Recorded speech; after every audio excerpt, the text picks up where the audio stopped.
Hi everyone, welcome. My name is Wendy and I'm a Security Engineer Fellow at Insight Data Inc.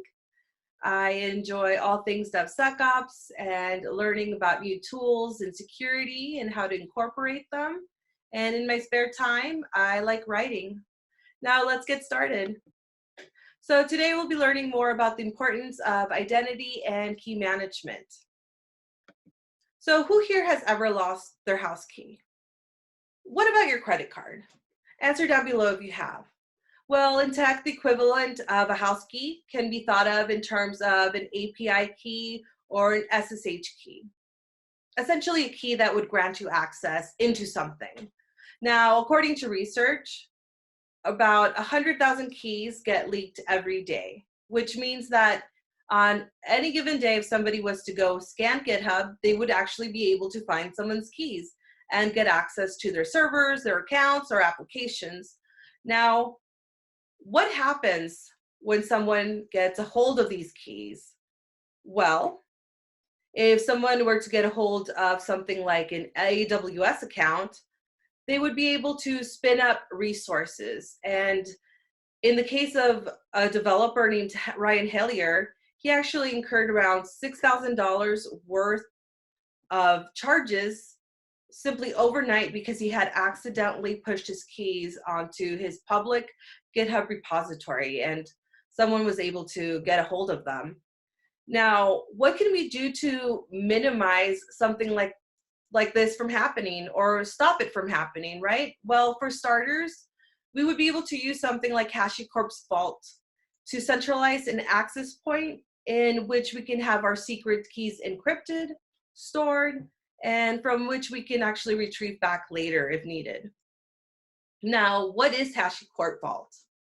Well, Vault is a tool for securely accessing secrets.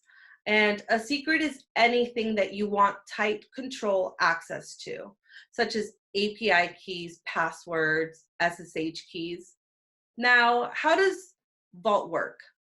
Well, a high-level way of thinking of Vault is like a safe deposit box at a bank, right? First, somebody needs to unseal the vault, then they need to grant you access into it, make sure that you are who you say you are, authenticate you, and finally, you get authorization.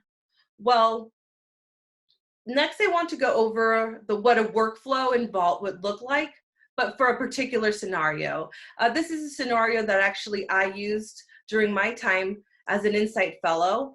And in this specific scenario, we want to give access to our employees to log into our servers without actually giving them long-lived associated SSH keys.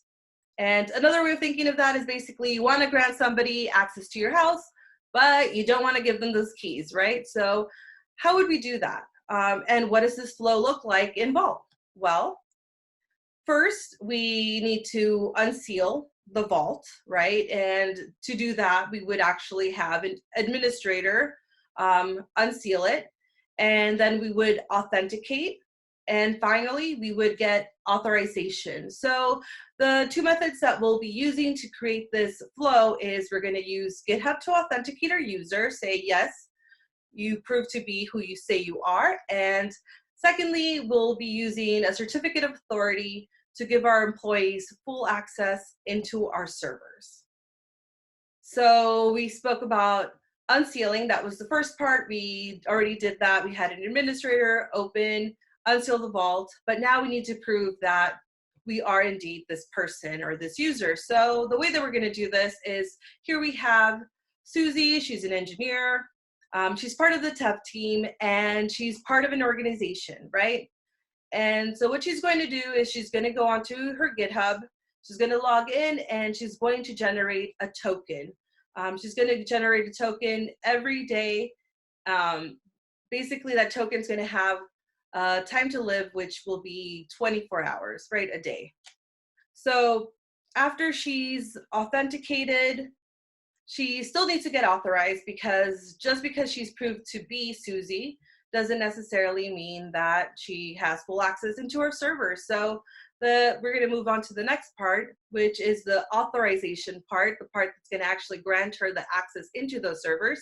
And the way that she's going to do this is after she's done the first method, logged in with GitHub, or generated her personal token to prove that she is Susie, she's going to actually generate a pair of SSH keys, right?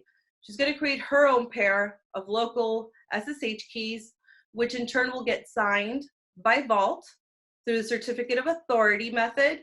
And once that's done, she'll have access into the servers. I'm going to show you what this actually looks like in real life. So here we see she's logged in. She belongs to, like I said, that organization secret lock. She's Susie. We know she's Susie because she's logged in as herself. And she goes to the developer settings, and that's essentially where she's able to actually generate the token, as you can see. So next, we're going to see how she utilizes that token to actually get permissions, right? To get those SSH keys signed. So once she's already logged in with the method to authenticate with GitHub, you can right away see that there's a policy, as I said, a dev policy, because she belongs to the dev team. And you can see that it states that she is indeed who she says. She's Susie the engineer, and she belongs to an organization named Locked Secrets. And next, we can see that she tries to SSH because she thinks, okay, I'm authenticated. Maybe I can SSH into those servers right away. Well, no. You can tell right here that permission denied, you have no public key. So then she goes, she's already created her SSH keys, and right here what you can see is that she's writing to Vault to get her key signed, and it's created this new key, and that's the key that she finally uses to successfully SSH into our servers. So now that we've seen how we can save lots of money by protecting our data by utilizing a tool like Hashicorp Vault, let's get started. I'm going to share some resources and links through Vault that you can use yourself to start playing with policies, understanding what we just went through here, using something like GitHub, or using certificate of authority method to grant people access into our servers. Now, there's so many different ways to utilize Vault, and I hope that you find the best way that better suits you. And let's not forget what Chris once said, passwords are like underwear. Don't let people see it, change it very often, and you shouldn't share it with strangers. Thanks everyone. Hope you enjoyed it. If you want to continue our discussion and learn more about Hashicorp Vault, please join me in the Slack channel, which will be shared down below. Thank you so much. Bye.